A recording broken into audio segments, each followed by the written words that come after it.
Last year, the race for maximum screen brightness kicked off in a big way, with Apple leading the charge by proudly announcing that the iPhone 15 could hit a whopping 2,000 nits. But then, Google came in hot with the Pixel 8 Pro, pushing it even further to 2,400 nits. Fast forward to this year, and the Galaxy S24 Ultra took it up a notch with 2,600 nits, only for Google to push the envelope once again with the Pixel 9 Pro, cranking it all the way to 3,000 nits. Meanwhile, Apple stayed put at 2,000 nits with the iPhone 16 Pro. But here's the twist. Despite rumors suggesting Samsung wouldn't make any major jumps in brightness with the Galaxy S25 Ultra, it looks like they might just be catching up with Google after all.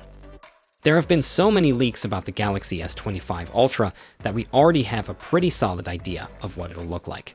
But Android Authority has been digging deeper with some leaked files from an in-testing device, and the most exciting discovery. The S25 Ultra is said to hit 3,000 nits in high brightness mode, matching the Pixel 9 Pro. By the way, the leak mentions lux instead of nits, but that's probably just a typo.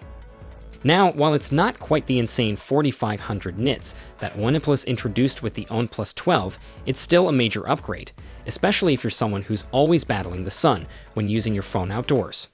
The S25 Ultra's panel will feature a 3120 by 1440 resolution, the same as the S24 Ultra. The M13 Plus panel's arrival aligns with the latest findings, as the device is slated to offer a brightness boost and vibrant color production. We won't have to wait long to get all the details, though. The latest leaks suggest that Samsung is gearing up for their Unpacked event on January 22, where we're expecting to see 3 Galaxy S25 models, along with possible sneak peeks of the rumored Galaxy S25 Slim and Galaxy Ring 2.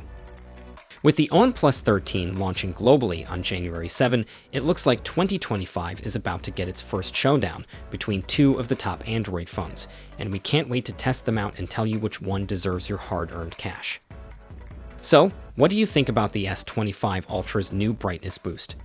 Drop your thoughts in the comments below, and I'll catch you in the next one. Until then, take care.